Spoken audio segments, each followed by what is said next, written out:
금리는 계속 하향할 것이다라는 게 전반적인 시각이고, 다만 속도 차이, 방향은 금리 인하 방향이라고 우리는 생각하면 돼요. 우리가 주목해야 될 지표는 경기 관련 지표는 약간 안 좋게, 물가 지표는 좋게 이렇게 나오면 되고요.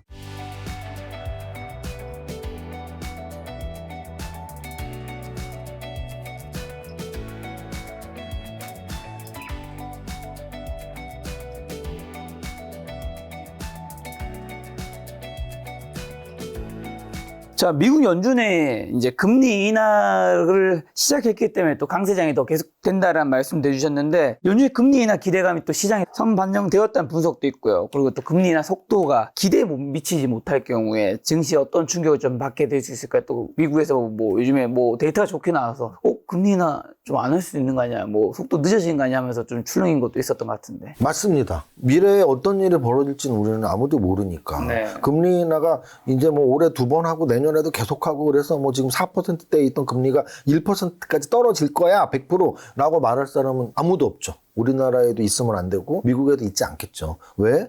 그때그때 유동적으로 바뀌니까. 그때그때 유동적으로 바뀌어요. 그래서 아무도 확신을 갖지 않지만, 중요한 거는 그 추세라는 거죠. 아까 제가 말씀드렸던 주식시장에도 추세가 있듯이 금리 인상과 인하에는 추세가 있거든요. 그럼 지금은 어쨌든 금리 인하 시기는 맞아요. 그럼 우리가 금리 인하 시기는 맞는데, 말씀하신 것처럼 속도 조절을 어떻게 할지, 어떤 식으로 할지는 우리는 두 가지 지표만 정확히 보면 된다고 지난번에도 말씀드렸었는데, 똑같이 설명을 드리면요, 지표는 결국은 경기 지표가 있고 물가 지표가 있어요. 그러면 우리한테 가장 베스트는 뭐냐면, 경기 관련 지표는 약간 안 좋게 나오는 거예요. 너무 안 좋게 나오면 아르 공포가 또 시작되는 거죠. 네. 너무 안 좋게 나오면 경기 후퇴. 왜? 경기 침체. 경기 침체 정도가 나오려면 엄청 안 좋게 나와야 돼요. 그럼 엄청 안 좋게 나왔을 때 함부로 금리를 막 내려버리면은 경기는 침체되는데 물가가 올라버리는 아래 공포가 생기기 때문에, 경기가 아주 안 좋게 나오면 절대 안 되고요. 약간 안 좋게. 그럼 좋게 나오면 좋은 거 아니에요? 말씀드렸잖아요. 경기가 좋게 나오면 주식시장 원래 올라야 되는데, 지금은 경기가 좋아서 올라가는 시장이 아니고 금리 인하 기대감으로 올라가는 시장이기 때문에, 경기가 좋게 나오면 금리 인하를 안 할 것 같은데 라는 그런 악재로 돌변하는 거죠. 경기 좋은 게 악재예요, 지금. 그래서 금리 인하의 관점으로 봤을 땐 가장 베스트는 경기가 약간 안 좋은 거. 그러니까 고용 지표도 약간 안 좋게, 뭐 GDP도 약간 안 좋게, 요렇게 나오는 게 베스트입니다. 근데 지난번에 좀 좋게 나와갖고, 야, 이거 금리 인하 안 해도 되는 거 아니야? 뭐 요런 시각이 있었던 거죠. 그 다음은 지금 물가 관련은 어떻게 나와야 되냐? 물가는 안정적으로 나올수록 좋습니다. 아주 그렇죠. 안정적으로. 물가가 떨어지면 더 좋은 거고. 왜? 지금 금리 인하를 빨리빨리 못하는 가장 큰 이유는, 야, 지금 관세 영향이 아직 100% 반영이 안 된 것 같은데, 이거 관세 영향까지 받고 금리까지 내려버리면 물가가 급속도로 올라갈 수 있잖아. 이 부담감 때문이거든요. 그래서 지금 물가가 안정적으로 나올수록 관세 영향 별로 안 받는데, 금리 한번 내렸는데 물가 안 오르는데, 그럼 금리 또 내려도 되잖아. 이렇게 되는 거거든요. 그래서 지금 우리가 주목해야 될 지표는, 경기 관련 지표는 약간 안 좋게, 물가 지표는 좋게 이렇게 나오면 되고요. 근데 이제 여기서 또 결국은 사람이 하는 거란 말이죠. 근데 이제 미국은 우리나라보다 훨씬 약간 FOMC의 연준이 독립성이 있는 나라잖아요. 그래서 이제 트럼프가 대통령이 되고 나서 그렇게 푸시를 했죠. 파월 의장한테. 뭐, 거기 거기 공개위원회 찾아갔었단 말이에요. 그 건물을, 건물에 건설을 하는데, 얼마를, 이거 돈 이렇게 드리고 이거밖에 안 돼 하면서 막 감시하러 가고 막 그랬단 말이죠. 근데 이제 중요한 건 내년에 이제 임기가 끝난단 말이죠. 파월 의장의 임기가 내년에 끝나요. 그럼 어쨌든 간에 대통령이 임명할 수 있는 거 아닌가요? 그래서 이제 그거에 대한 이제 기대감이 이제 계속 있는 거죠. 그래서 어찌 보면 올해 한 번 하냐, 2번 하냐 갖고 지금 이야기가 많은데, 내년에는 이제 연준 위원장이 바뀌고, 그러면 이제 제가 아까 말씀드렸던 큰 틀에서의 금리 인하는 이미 시작된 거예요. 짜잘하게 이번에 한 번 할래, 안 할까에 대한 궁금증이 계속 지표에 나오지만, 한 번 이번에 안 하더라도 다음번에는 다시 하락률 이 계속 높아지죠. 그 이유는 뭐냐면, 역사적으로 금리가 4%대인 적이 별로 없었단 말이에요. 그래서 금리는 계속 하향할 것이다라는 게 전반적인 시각이고, 다만 속도 차이, 방향은 금리 인하 방향이라고 우리는 생각하면 돼요. 근데 과연 올해 2번 할 거야, 한 번 할 거야? 내년 상반기에 할 거야, 안 할 거야, 몇 번 할 거야? 요런 거 관점이기 때문에 금리 인하의 시기는 맞다 라고 생각한다면, 중요한 아까 말했던 금리 인하 신고가 시대가 유지될 것이고요. 또 하나는, 그러면은 선반영된 거 아니야? 선반영은 어느 정도까지 됐을까의 문제인데, 금리가 계속 내려간다는 금리 인하 시기, 내려갈 모든 지표가, 모든 금리 인하의 퍼센트가 선반영되진 않았죠. 올해 한 번 이미 했고 두 번 다 할 것 같은데 라는 금리 인하에 대한 기대감이 반영이 됐다면 두 번 하는 동안 그렇게 올라갈 리 없지만 내년엔 또 점도표상 내년 상반기도 계속 할 것 같아? 그럼 또 올라가는 거죠. 그래서 금리 인하 시기가 길어질수록 다 반영됐다라는 말은 동의할 수 없습니다. 네. 근데 아까 전에 경기 침체 얘기 주셔서 궁금해진 게 24년, 23년도도 그랬던 것 같은데 경기 침체 온다는 얘기 진짜 많이 나왔었잖아요. 아래 공포 얘기도 많이 나왔었는데 미국의 경기 침체가 안 왔던 건가요? 아니면 우리가 너무 작아서 모르고 지나갔던 건가? 아니면 진짜 올 뻔했었는데 AI 혁명으로 인해서 그게 살아나는 건가요? 근데 역시 김 작가님은 네. 이제 거의 이제 혼자 그냥 주식시장에 뜨셔도 되지 않나? 굳이 이제 게스트 안 불러도 되지 않나요? 왜냐면 질문에 답이 다 있어서. 네네. 질문에 답이 다 나와 있기 때문에 다 아시는 것 같은 네. 질문 내용이라서 제가 방금 놀랬고요. 이제 결국은 그런 거예요. 당연히 안 왔었죠. 안 왔죠. 공포, 올 거라는 공포지. 왔으면 박살이 많은 났겠죠. 사람들이 뭐 얘기했어요. 네, 왔으면 박살이 났겠죠. 그러면 이제 아래 공포는 결국 뭐냐? 결국 스태그플레이션의 공포 같은 거예요. 그러니까 경기가 아주 안 좋으면서 물가가 올라가는 게 최악이거든요. 그러면은 왜 그런 공포가 있었을까? 그 이유는 금리가 매우 높은 상황이었기 때문이죠. 그리고 물가가 실제 계속 올라갔기 때문이죠. 그래서 이거 제로 금리가 너무 길어졌기 때문에 물가가 너무 올랐어. 근데 경기가 진짜 안 좋아져. 그러면은 경기가 안 좋은데 물가는 계속 올라갈 거니까 이게 아르 공포고 이게 스태그플레이션의 공포거든요. 그런데 경기가 진짜 계속 안 좋아졌네? 아니요. 말씀하신 것처럼 AI 혁명이 생각보다 꽤 강력했다는 얘기죠. 왜냐면 우리는 그 산업이 부흥하고 발전하는지는 시가총액 1위의 위상만 보면 알 수 있어요. 과거에 시가총액 1위였던 MS. 우리가 윈도우 열풍이라고 했던. 네. 지금은 윈도우 버전이 몇인지 사실 잘 모르거든요. 그때만 해도 윈도우 몇이 새로 나왔어. 요즘 어떻게 보면 아이폰 숫자 몇이 나왔어 하면 아이폰 바꿔야 되지 않아? 이런 것처럼 윈도우 3, 7 나올 때마다 요번 윈도우에는 어떤 기능이 있대. 그때가 MS 시총 1위 때입니다. 그 다음은 이제 아이폰. 요즘은 약간 그래도 새 아이폰을 막 많이 사진 않잖아요. 근데 이제 아이폰이 완전 혁명적으로 나왔을 때 아이폰 새거가 진짜 좋대. 애플이 시총 1위일 때. 네. 근데 지금은 엔비디아가 시총 1위잖아요. 그 엔비디아가 1위는 건 AI 혁명 때문이고, 그래서 엔비디아가 1위 됐을 때만 해도 야, 저거 거품 아니야? 맞아요. 곧 꺼지는 거 아니야? 왜냐면 시총 1위가 갑자기 되면은 일시적인 현상이라고 생각할 수도 있잖아요. 근데 계속 유지하고 있다는 거죠. 그 가장 큰 이유는 아까도 말씀드렸지만 MS 시대일 때 우리가 모두 인터넷을 계속 더 강하게 써온 거고요. 애플이 1위실 때 우리가 스마트폰에 열광하고 미치고 계속 새 아이폰이 나올 때마다 샀던 거고. 그 엔비디아는 지금 계속 잘 팔리고 있는 거고, 가장 큰 이유는 AI 시대가 계속되고 있고 더 성장하고 있기 때문입니다. 그래서 생각했던 경기 침체가 AI 시대로 이겨냈고, 그리고 또 이제 생각했던 물가가 너무 많이 오르는 거 아니야? 근데 어느 정도 금리를 계속 올려왔기 때문에 물가가 이제 안정을 찾고 있는 거죠. 네. 심지어 관세를 부과함에도 물가가 안 오르고 있다는 거, 관세 부과 안 했다면. 저는 이런 생각을 해요. 트럼프가 진짜 운이 좋다. 왜냐면은 진짜 안 좋은 시기에 저렇게 미친 듯이 관세 때려버리면 정말 물가가 거침없이 올라갈 수 있었거든요. 근데 아마도 트럼프가 관세를 때리지 않았다면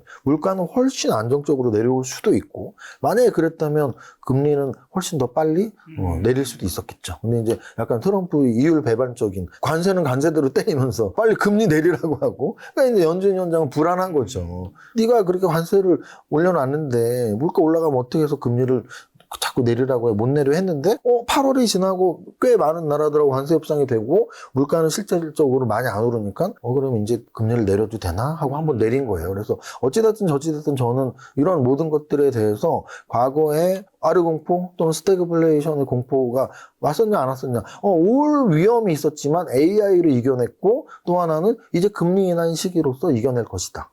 이렇게 얘기를 하고 싶습니다. 자, 미국 주식 얘기 주셔서 그럼 미국 개인 투자자의 또 금융자산 중 주식 비중이 닷컴버블 시기를 넘어 사상 최대를 기록했다고 하던데, AI 열풍 이런 거 시장 가열의 신호일까, 아니면 새로운 시대의 좀 표준일까요? 어찌 보면은 두 가지가 이제 복합적이라고 이제 보면 싸다고 될것 얘기하는 같아요. 사람은 없잖아요. 근데 이제 저런 거죠. 과연 그러면 저는 그런 거예요. 주식을 워낙 오래 했으니까. 우리나라에서 IMF 시대에 정말 주식이 휴지였거든요. 주식이 싸다고 그 휴지를 주워 담자고 했던 사람 단 한 명도 없고요. 그럼 여러분들 영화를 보시면 압니다. 유아인, 김혜수 이 두 분. 국가부도의 날이었나요? 그렇죠. 그게 IMF 때 얘기거든요. 국가부도의 날에 다 휴지가 된 거를 아무도 사려고 하지 않았어요. 또는 글로벌 금융위기 때 그 잭팟을 터뜨린 풋옵션에 잭파드를 터트린 그 사람들의 영화가 있죠. 그때를 배경으로 한 영화 빅쇼트가 있어요. 빅쇼트 보시면은 굉장히 자세히 설명해줘요. 금융위기가 왜 왔는지. 근데 그 설명 과정이 이제 다큐이기 때문에 그 금융위기 속에 돈을 벌었던 사람은 어떤 사람들은 내려가는데 돈 번 사람들은 파생 상품 하는 사람밖에 없거든요. 그래서 하방으로 이제 큰 돈을 걸어서 큰 수익이 났는데 과연 그랬을 때 주식을 하는 사람 입장에서는 오 이제 저평가됐네 모아야겠다? 절대 그렇지 못하거든요. 그래서 제가 말씀드리고 싶은 건 그런 급락 시기에 이제 휴지가 되고 할 때 이제는 바닥이야? 뭐 이제는 이게 저평가야라고 말을 못하듯이 이렇게 역사적 신고가가 가고 있을 때, 이건 뭐 너무 거품이야 라고 말할 수 없다는 얘기예요. 그러니까 결국 무슨 뜻이냐면, 너무나 떨어지면은 더 떨어질 것 같고, 너무 오르면 더 오를 것 같죠. 근데 이제 언젠가는 그 오름이 그치겠지만, 그 오름이 그치는 거지, 뭐 거품이다라는 표현을 쓸 수는 없다라는 거예요. 만약에 거품이라는 말을 정확히 쓸 수 있는 사람은, IMF 바닥 때, 글로벌 금융위기 바닥 때, 이건 바닥이네 휴지가 아니라라고 이미 주식을 사서 수천억을 벌었어야 되는데 제 주변에 그 바닥에 주식을 사서 수천억을 벌었다고 하는 사람은 거의 본 적이 없기 때문에 우리는 그냥 일반 인간의 가슴으로 이렇게 주식을 한다면 뭐 좀 거품이다라고 말할 성질은 아닌 것 같아요. 왜냐하면 그냥 상승장을 즐기는 정도? 그게 오히려 합리적인 판단이라고 저는 생각하고 있고요. 또 하나는 이제 과거 이제 인터넷 때와의 비교를 했으니까 제가 반반이라고 하는 이유는 결국 그러면 인터넷 버블이라는 말을 지금 쓰고 있으니까 인터넷 버블이 꺼졌냐? 그 당시에 잠깐 꺼졌죠. 근데 그 잠깐 꺼진 거지. 그럼 이제 우리가 인터넷을 안 쓰나요? 구글이 있었고 그 인터넷이 폰으로 넘어온 아이폰이 있었고. 그래서 결국 그 시대혁명은 거품이라는 말로 하기에는 간단한 문제가 아니라는 거죠. 뭐 인터넷 버블? 근데 버블 이후에 우리는 아직도 구글이 시가총액 탑5 안에 들고 있고 그 인터넷 때문에 혁명이 된 스마트폰 혁명으로 애플이 시가총액 5위 안에 들고 있고 또 그 인터넷의 OS였던 MS를 만든 물론 그 전에 도스였지만 운영체계가 윈도우로 바뀐 건 인터넷 체계를 공공연하게 한 MS의 기능이었잖아요. 이 모든 회사들이 지금 우리가 빅테크라고 하는 회사들 중에 엔비디아 빼고는 인터넷 혁명 때문에 시가총액 1위가 된 기업들이에요.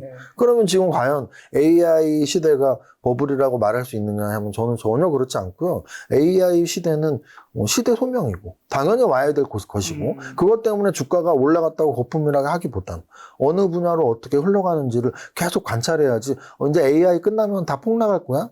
그럼 인터넷 때 폭락을 기다리던 사람들이 주식시장 떠나고 뭐 폭락해서 다시 사고 저는 이랬던 분들을 본 적이 없거든요. 계속 주식시장에서 남아서 관찰을 하신 분들이 돈을 끝까지 버니까 계속 관찰하시기 바랍니다. AI 산업이 어디까지 계속 올라갈 것이고 어떤 세분화된 분야가 나올 것인지 기대를 하면서. 네. 그렇다면 이 AI 혁명의 시대에 좀 AI 관련주 중에서 좀 어떤 것들을 사 모았으면 좋겠는지랑 한국의 이제 AI 반도체 관련주 SK 하이닉스 삼성전자 주가 전망 한번 좀 해주신다면요. 네, 결국은 우리가 이제 이런 생각을 해야 될 것 같아요. AI가 우리에게 어떤 편리함을 줄 것이냐의 문제죠. AI가 우리에게 어떤 편리함을 줄 것이냐. 그랬을 때 일단 지금 굉장히 편리해졌죠. 이 생성형 AI 친구가 되면 하루에 5시간 정도 해야 될 분량을 정말 30분이면 다 끝내더라고요. 저도 많이 이용하고 있습니다.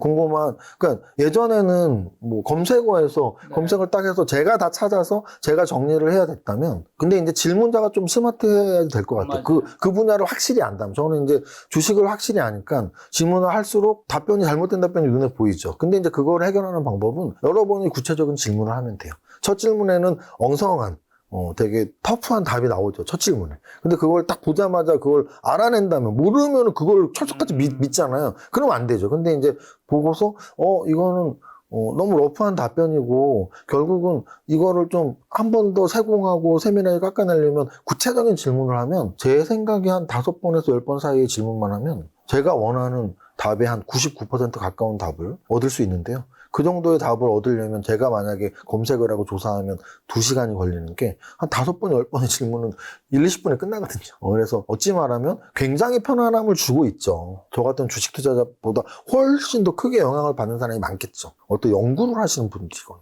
고학력자들, 제가 보기에 평생 연구하신 분들은 아마 AI 쓰면서 내가 평생 연구한 게 이렇게 바로 답이 나오지? 뭐 이런 놀라움이 분명히 있을 거예요. 근데 어쨌든 그게 다냐 해서 절대 그게 다가 아니라는 거죠. 저는 이제 피지컬 AI라는 말을 너무 좋아해서 계속 많이 보고 있는데요.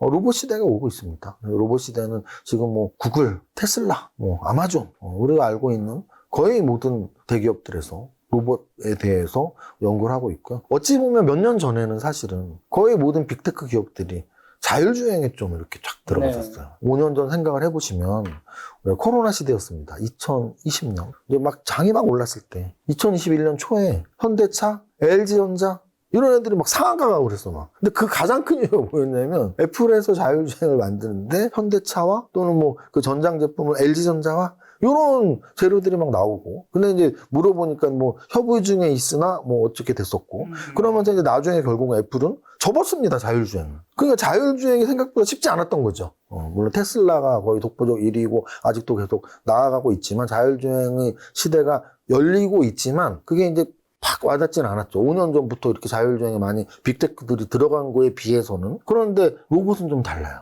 로봇은 훨씬 빠르게 우리 주변에 오고 있다는 얘기죠. 여러분들이 운전을 하시는 분들 중에 5년 전 테슬라 차나 지금 테슬라 차는 조금 편리해졌지만 뭐 뒤에서 이렇게 잡지 보면서 다니는 분은 아주 없잖아요. 그만큼 약간의 속도가 늦어지는 이유는 여러 가지가 있겠지만 뭐 제도적 문제들, 왜냐면 사고가 나면 어떡할 거야 자율주행, 뭐 이런 여러 가지 문제들이 있는 거죠. 근데 이제 로봇은 지금 굉장히 가까워지고 있어요. 5년 전, 10년 전에 비해서 굉장히 가까워지고 있고 산업용 로봇, 서비스용 로봇, 휴머노이드 로봇 굉장히 발전하고 있고 그 이면에는 자율주행으로 흘러가려고 했던 돈들이 로봇 쪽으로 저는 많이 가고 있다고 보고 있고 근래서 결국 AI의 미래 피지컬 AI라고 저는 생각을 하고 생성화 AI는 이미 깊숙이 들어와서 그것보다 더 발전할 건 없겠죠.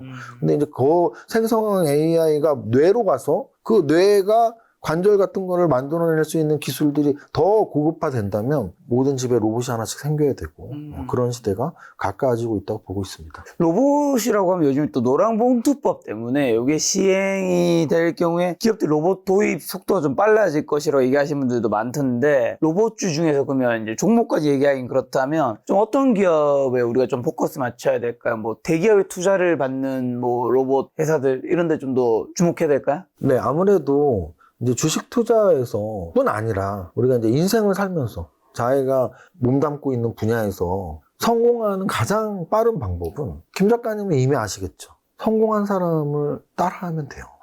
벤치마킹 하면 되죠. 그럼요. 그 좋게 이게 말하면 제일 쉬운 벤치마킹이죠. 어찌 보면은 예술 분야를 제외한 왜냐하면 근데 예술 분야는 예술도 사실 모방이 시작 아닌가요? 처음에는 모방이 시초죠. 모방하다가 어느 정도 반열했으면 창조를 하겠지만 최초에는 습작 같은 거죠. 뭐 책도 따라 써보고 시나리오도 따라 써보고 그림도 따라 그려보고 하다 보면 자기만의 풍이 만들어지는 거잖아요. 그래서 저는 어느 분야든 성공하는데 1순위로 가장 먼저 해야 될 거는 성공한 사람을 따라하는 것이라고 생각합니다. 그래서 저도 유튜브 만 막 돌파할 때 김 작가님 이거 출연하면 내가 유튜브 홍보 한 번만 해달라고. 아마득한 옛날에. 왜냐면은 유튜브 구독자가 늘어나려면 사실은 자기의 10배수, 20배수인 분이 도와주면 좀 더 빨리 성장하거든요. 그때 세무사님 저한테 오시면 90도 인사를. 뉘앙스상.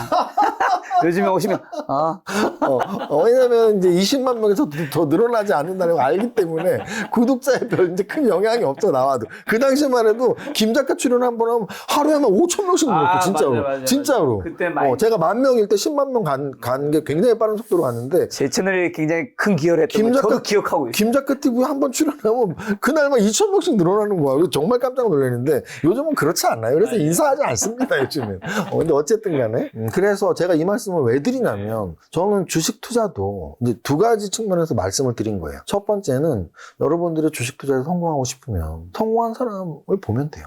저를 보라는 게 절대 아니에요. 그럼 어떤 분 걸 보면 돼요. 전설로 떠나갔거나 피터 린치. 떠나가고 있는 꼭 그 책뿐 아니라 그러니까 전설인 분들. 저는 전설이 아니잖아요. 그럼 전설인 분들은 대부분 어떤 나라 사람들일까요? 뭐 미국에 많이 있겠죠. 그래서 우리가 알고 있는 뭐 워렌 버핏 책도 있고 벤자민 그레이엄 책도 있고 피터 린치 책도 있고 수많은 분들의 책 또는 유럽에서는 아주 유명한 분 있죠. 앙드레 코츠론라니 책도 있고 그래서 요즘은 뭐 일본 저자 책도 많이 나오던데 그래서 어쨌든 전설이라고 할 만한 책들을 보면서 이분이 이렇게 성공했으면 나도 좀 비슷하게 해볼까? 그게 성공의 출발점이에요, 사실. 그리고 또 하나, 이제 이게 본론인데. 로봇 관련주 물어봤는데 왜 그런 얘기를 하냐? 이게 본론입니다. 주식 투자에서 종목 선정 진짜 잘하는 방법 가르쳐 드릴게요. 텐베고 종목 연구해서 그거를 사지 않고 걔랑 제일 가까운 애를 사면 돼요. 텐베거가 나오면 그거랑 가장 비슷한 애를 사면 돼요. 무슨 뜻이냐면 예를 들어 이런 거예요. 예전에 제약바이오에서 네. 셀트리온, 신라젠 막 이런 애들이 막 텐베거가 났단 말이에요. 그랬을 때 이름이 제자만 붙은 애들이 막 2배, 3배씩 올라갔어. 왜? 비슷한 애기 때문이에요. 어쨌든 뭐 세포 연구하는 회사구나. 뭐 이렇게 되는 거죠. 네. 요즘에 제약바이오에서 뭐 클래시스 이런 애들 리프팅 만드는 회사거든요. 네. 리프팅 기기, 슈링크라고. 그러면은 클래시스가 10배가 올랐어. 네. 근데 국산 리프팅을 만드는 회사야. 네. 그러면 피부과에서는 리프팅 말고 스킨 부스터가 있어요. 네. 그러면은 스킨 부스터 만드는 회사도 올라가겠네. 파마리스트가 10배 올랐단 말이에요. 이게 시간차가 있게 올라갔어요. 클래시스가 훨씬 먼저 올랐고 그 다음에 파마리스트 볼까요? 차트랑 여기 사례 종목인데요. 네, 사례 종목인데 이미 여러분 텐베거 이상 난 종목입니다. 그러니까 예를 드는 거예요. 예를. 그러면서 로봇에 대한 설명을 하려고 예를 드는 거예요. 네. 왜냐면 의료기기에서 그런 예를 제가 정확히 들어버리면 다른 모든 분야에서도 그게 해당이 되기 때문이니까. 자 보세요. 어떤 시차가 있었는지. 자 보시면 클래시스가 이렇게 주가가 매년 올라요. 근데 이제 정점을 찍었던 정말 빨리빨리 올랐던 정점은 어느 정도였냐면 요 고점 있죠. 요 고점. 네. 2024년 가을쯤? 그 가을보다 좀 주가가 떨어져 있잖아요. 네. 그러면 이때가 역사적 신고가였거든요. 이때. 만약에 2024년 10월에 클래시스라는 종목이 10배가 올랐어요. 그러면 이 10배가 오른 게 의료기기 만드는 회사래. 피부과의 의료기기. 근데 클래시스는 영업이익률도 막 40%야. 그럼 영업이익률 30%, 40%짜리 의료기기를 찾아볼까? 네. 매출액이 늘어나는? 그때 눈에 들어올 수 있는 건 지나서가 아니고요. 그때는 이렇게 오르지 않았었거든요. 그때 눈에 들어왔던 종목이 파마리서치일 수가 있다고요. 그럼 보세요. 작년 텐베거 찾는 방법이죠. 텐베거 찾는 참 방법이죠. 그럼 작년 11월에 아까 제가 말씀드렸잖아요. 별로 안 올랐었네요. 별로 안 오지는 않고 올랐지만 이제 제가 말씀드리는 건 작년 11월 기준으로 클래시스가 눈에 보인 거예요. 야 이거 뭐 한 3년 동안 10배가 올랐네. 근데 의료기기 피부과 의료기기 회사야. 영업이익률이 30-40%고 매출액이 매년 늘어. 그러면 그런 조건 검색으로 또는 의료기기를 내가 막 찾아서 의료기기 업체 중에 영업이익률 30% 40%고 매출액이 매년 는 종목이 뭐가 있지 찾으면은 파마리서치는 무조건 걸렸을 거라고요. 왜냐면 저는 이 당시도 주식을 했고 이 당시에 클래시스 다음으로는 파마리서치라고 저는 생각을 했기 때문이죠. 그러면 여기서 클래시스는 지금 말씀드렸지만 작년 11월보다 주가가 떨어져 있잖아요. 근데 지금 파마리서치는 그 당시에 20만 원이었는데 지금 70만 원이니까 3배 이상 올랐잖아요. 그래서 제가 말씀드리고 싶은 건 주식을 잘하려면 박수 칠 줄 알아야 돼요. 주식 못하는 분들의 공통점이 비판적이고 욕만 해요. 남 탓을 하죠. 로봇으로 가기 전에 피부 미용기기 얘기해 네네. 주셨는데 지금 시작은 클래시스, 그 다음에 파마 리서치예요. 네네네. 그럼 이제 또 그 다음이 있을 수도 있는데 네네. 그럼 이런 상황에서는 이미 피부 미용기 이 섹터 네. 자체 전반적으로 많이 올랐잖아요. 네네. 이런 상황에서 다음 종목을 여쭤보는 게 아니라 다음 종목을 찾는 게 여전히 괜찮은 건지 아니면 괜찮죠. 여전히 괜찮은 거예요? 괜찮죠. 왜냐면은 어. 자 제가 말씀드리는 핵심이 뭐냐면 저는 이제 탑다운 분석자니까. 그럼 이제 그 산업 자체, 왜 클래시스를 보고 파마리서치를 찾아낼 수 있고 또 제2, 제3의 클래시스 파마리서치를 왜 찾아낼 수 있는지 좀 설명을 드릴게요. 이게 텐베거 났다고 아무거나 찾는 게 아니에요. 무슨 뜻이냐면 과거에 HMM이 텐베거가 났어요. 근데 HMM은 어떤 종목이었냐면 해상 운송 종목이에요. 그러면 과연 제2의 HMM, 제3의 HMM을 찾아야 되냐? 아니요. 왜냐면 그 당시에는 HMM이 여러 가지 이슈가 있었지만 해상 운송업 자체가 대단한 발전 가능성 때문에 올라갔던 게 아니었거든요. 그러면은 제2의 HM을 찾을 필요는 없는 거죠. 이게 무슨 뜻이냐면 얼마 전에 우리가 저게 올랐었단 말이에요. 고려아연이라는 종목이.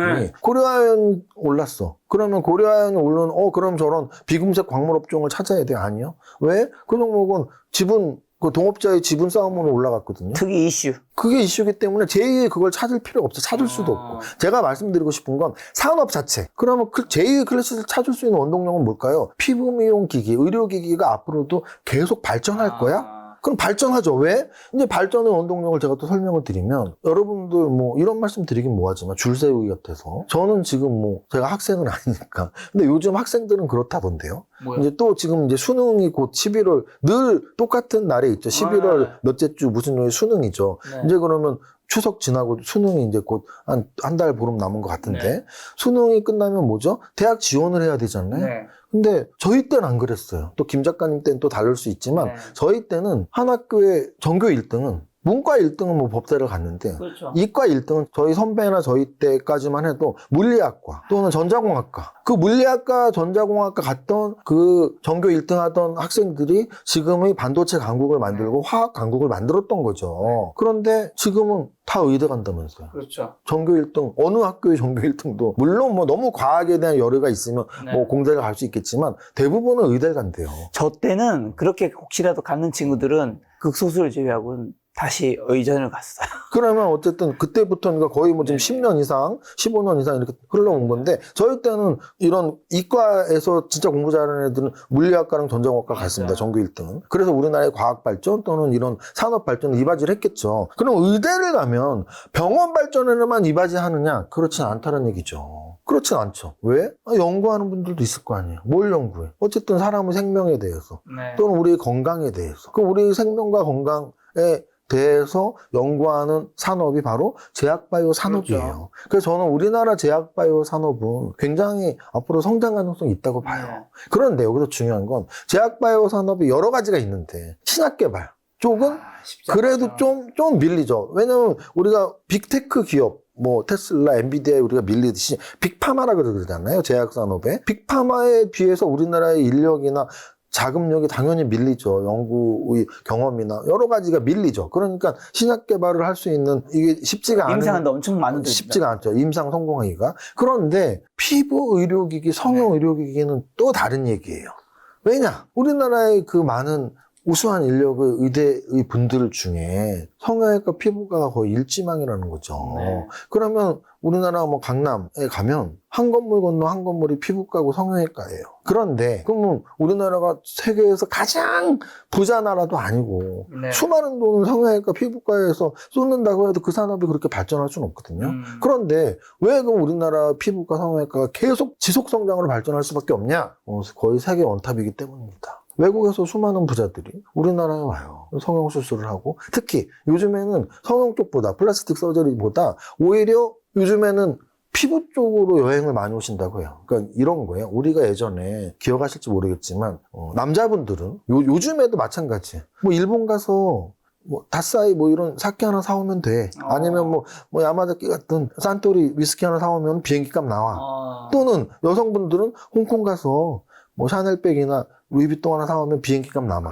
이런 여행을 아직도 다니고 있다는 얘기죠. 근데 그거랑 똑같이 중동의 부자들, 중국의 부자들, 일본의 부자들이 한국 가서 리쥬란 한 방 맞으면 비행기값 나와. 이러면서 한국 가서 리쥬란을 몇 방을 맞고 간대요. 왜냐하면 그 리쥬란이 아까 말씀드렸던 파마리서치의 제품이고 그걸 뭐 이렇게 뭐 몇 시간 저도 안 맞아봤는데 몇 시간 맞을 때 뭐 100만 원, 200만 원 한대요. 근데 그거를 비행기값이 뭐 홍콩이나 뭐 중국이나 일본에서 우리나라에 올 때 비행기값이 얼마나 하겠어요. 그러니까 비행기값 이상 숙박 경비까지 뽑는다는 거죠. 피부과를 계속 몇 번을 가면은. 그래서 그런 시대라는 거죠. 그러니까 의료기기 산업이 계속 발전할 수밖에 없고. 왜? 우리나라의 맨파워 가장 똑똑한 사람들이 많이 몰려 있는데 외국에서는 인정을 하고 있고 부자들이 서로 앞다퉈 와서 한국 가서 주사 하나 맞자고 오고 있고. 네. 그러면 이 산업이 계속 될 거라는 거죠. 그러면은 제2의 클래시스를 찾으면 되고 그게 파마리서치였고 그럼 또 제2의 파마리서치를 또 찾으면 그게 또 지금은 시총 기준으로 말씀드릴게요. 파마리서치 클래시스가 시총 5조가 넘어갔거든요. 3천억, 5천억에서. 그러면 지금 3천억, 5천억짜리의 그런 의료기기 관련주들을 지켜보고 있다가 야, 이 제품이 시장에서 먹히네. 그때 여러분들이 사다 내면 섹터가 산업 자체가 성장하는 게 굉장히 중요한 거군요.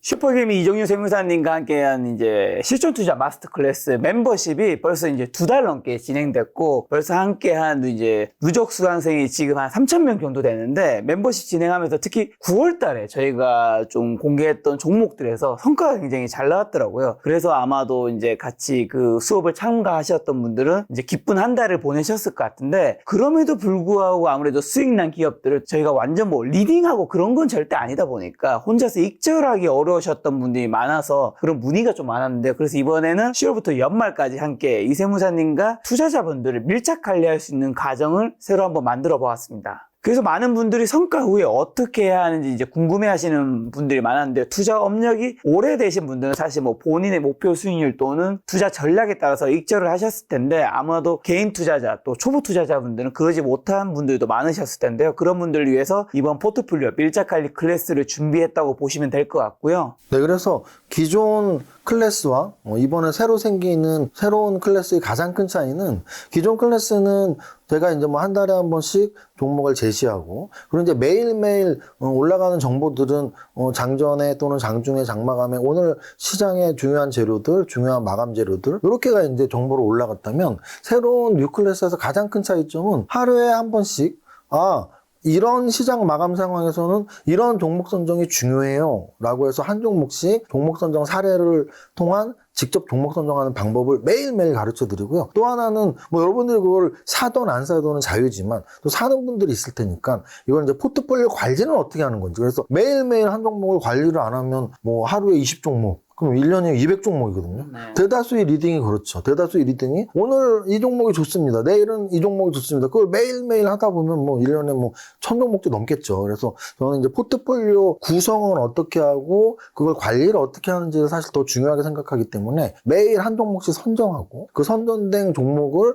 어떻게 포트폴리오로 구성해서 관리를 하는지 관리법. 그래서 두 가지의 비법 아닌 비법을 가르쳐 드리는 건데, 첫 번째는 그날 시장 상황에 맞는 종목 선정 비법, 그리고 두 번째는 그 종목 선정들이 구성하고 있는 포트폴리오 운영 비법, 이 두 가지를 가르쳐 드립니다. 자, 구체적으로 포트폴리오 운영 기법이 어떤 뜻이냐면, 아까 제가 말씀드렸잖아요. 매일 뭐 한두 종목씩 좋다고 하고 아무 관리가 없다면 도대체 포트폴리오는 어떻게 짜지? 궁금해 하시는 분들이 많을 텐데요. 저는 일단 숫자를 8자를 좋아해요. 그리고 보통 한 1억 기준으로 적당한 종목 숫자가 몇 종목이냐고 물어봤을 때 저는 한 5에서 8종목 하세요. 또 하나는 2억 정도 하시면 8종목 하세요. 뭐 한 5억 이상 되면 한 10종목 하세요. 이렇게 말하거든요. 그래서 보통 여러분들의 평균 투자 금액의 평균 보유 종목 수가 저는 한 8자 정도 된다고 봐요. 8개 정도. 그래서 또 8자라는 숫자를 좋아해서 저는 이제 포트폴리오 운영을 사례를 8종목으로 들어드릴 겁니다. 그래서 이제 종목 선정을 매일 하나씩 하고 8개의 종목으로 구성이 어떻게 돼야 되는지. 그러면 또 하나는